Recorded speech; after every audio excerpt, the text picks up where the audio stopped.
So we wanted to conclude today's conference with a look at the City of Makers, American Futures, and how Erie fits that bill, how Erie fits that map, how Erie fits a place that is somewhere that Jim and Deb Fallows have wanted to pilot to, study, report on, and write on. So without further ado, please join me in offering a warm Jefferson welcome to Jim Fallows.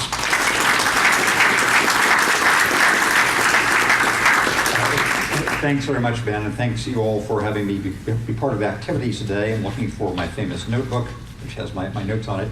And I will be concise because we do have a promised 5 o'clock exit time here, and Joel has a final benediction / invocation and exhortation to give us at the very end. But I thought I would say a little bit about how what Deb and I have been doing over the past couple of years fits in what we've seen here, what you've been discussing in this very, very interesting session for the past couple of hours, and the task that Erie has ahead. And so I thought I would tell you first, briefly, what we've been doing for the past while.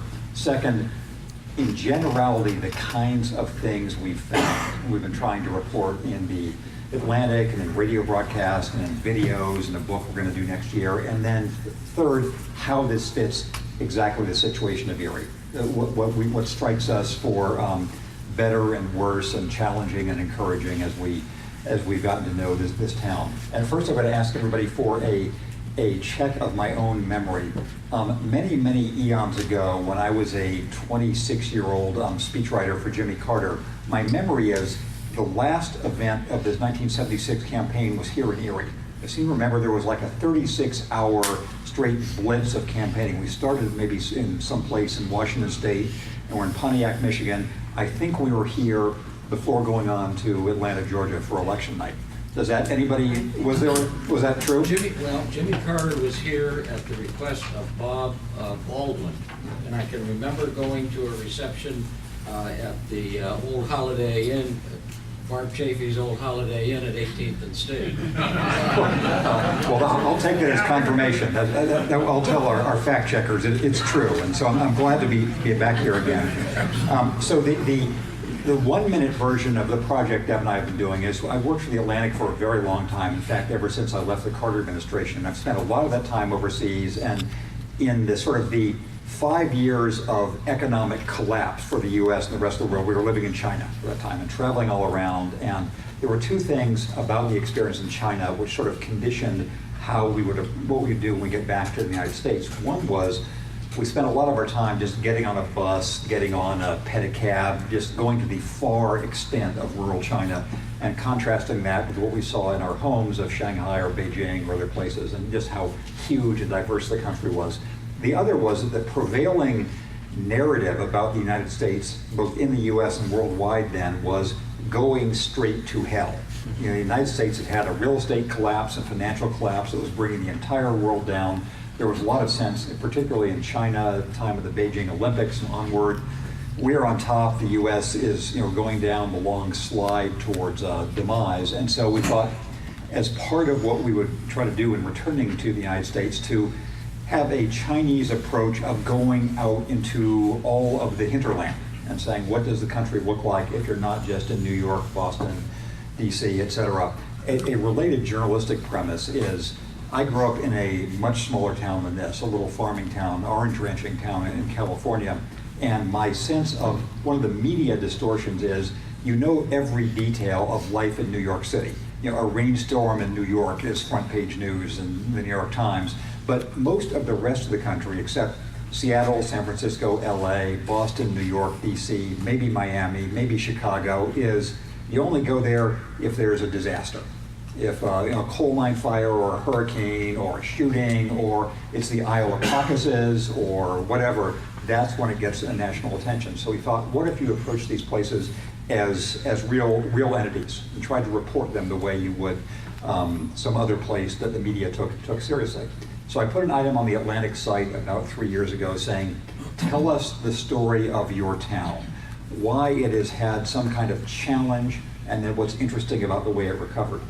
And we got more than 1,000 essays back within a week or so, and people saying, here's why, you name it, Jefferson City, Missouri, Malta, Montana, Marshall, Texas. Here's why these places are microcosms for the U.S., both in good and bad. So we've been traveling about half the time of the past 3 years to places all over the country, and there are now about 25 where, like Erie, we've come back for repeat visits. We've been in towns as remote and small as Eastport, Maine, population 1,300, right across from Campobello Island. We've been to Ajo, Arizona, down on the Mexican border, the border between Mexico and big Tohono O'odham reservation. We've been in Fresno a lot, San Bernardino, which is right adjoining to my hometown, all over the place. And telling these installments in a long running series of web posts and other ways. And next year we will, once this election craziness is over, we'll sit down and write a book, which will come out the year after that.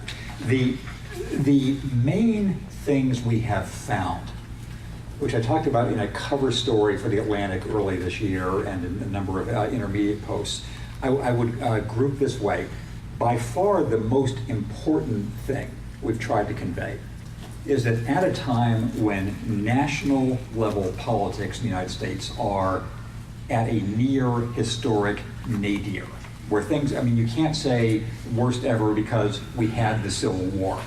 And you could say maybe tied for second worst because there was the Gilded Age in the 1880s, 1890s, when almost all the problems we have these days, and national politics are at a, excluding the Civil War, low point in terms of areas for agreement, of comity, of being able to get things done at the national level. At just that moment, in most parts of the country, people feel as if they are making forward rather than backward progress in what they're doing. And there was a famous Wall Street Journal story after the Republican convention in Cleveland, which actually was the first time we came through here. We landed at Tom Ridge Airport. I dropped off Deb so she could give her Jefferson Society lecture, and I went on to Cleveland after that. There was a story from the Wall Street Journal whose headline was, "GOP delegates sure economy is in ruins, except where they live."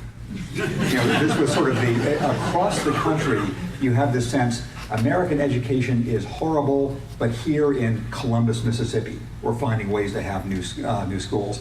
Immigration is a terrible problem across the country, except here in Burlington, Vermont. We're finding ways to assimilate people from Congo. The American social fabric and social capital has disappeared, except here in Central Oregon, where we're finding ways to have new social organizations and all the rest. And there's a whole separate theme I won't get into of what it says about the media in this era and everything else, that people seem to abstract away as an anomaly successes they see locally and assume that every place else, things really are going to hell. And this is in the context of the country has real problems. We do have the second Gilded Age. We do have big extremes of income. Erie has problems. San Bernardino has problems, and all the rest. But in most of the country, people feel as if they are understanding what's going on and going in the right direction rather than the wrong direction. They think the country is going wrong, but the part of the country in which they have actual firsthand experience, they think is moving in a proper direction. Another way of making this same point, which I think Deb and I did on a radio show with Ben Svegan a month or two ago, is that in their own lives and their own communities and their own schools and their own other institutions, people think of themselves as active agents. They imagine there is stimulus, they respond to it, they see what's going to work, what's not going to work. That's how you assume you are and your family and your community. The rest of the country, they assume just exist as objects. That we're finding a way in San Bernardino to improve our schools, but these poor saps in Rust Belt, Pennsylvania, they probably can't do this. And I know schools are a particular problem here. So my point is that the main thing we've tried to convey is that across the country, people think things are much worse in all the rest of the country they're not in than the part of the country that they are in. One other point here. In the 1970s, any of you alive back then recall that urban crime in the United States really was getting worse every place. And so the crime rates were going up. In the 1980s, crime rates went down almost every place in the country, but fear of crime went up significantly. And one main hypothesis is cable news. As cable came into existence and local TV stations sort of responded to its challenge, there just was much more crime on the news. And so people felt, wow, it's really dangerous out there, even as it was becoming objectively less dangerous. So the main thing we've been trying to report on is the contrast between a country seen as fragmenting at the national level and local efforts like the ones right here to try to re-knit the civic fabric. And there's lots of other things we were talking about. For example, the way there's a kind of reverse talent flow. Yes, talent is concentrating in New York and DC and San Francisco, but people are going to Fresno to start tech companies because the real estate costs 1/10 as much there.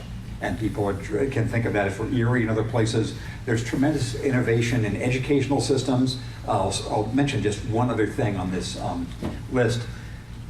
The way immigration is perceived in much of the country. It is, I will lay my cards on the table. I'm from a magazine which just 2 days ago made its only third ever in history political endorsement. We were founded in 1857 and endorsed Abraham Lincoln. Next endorsement, 1964, don't vote for Barry Goldwater. Third endorsement was this week, don't vote for Donald Trump. That is the perspective I'm coming from. But it's the particular, one of the things that I lament of his campaign is that a week before he began his descent through the golden escalator and said they're sending us rapists, etc., a Pew poll found that if you ask people what were real concerns in their lives, immigration was not in the top 10. You know, this was something that was a theoretical issue.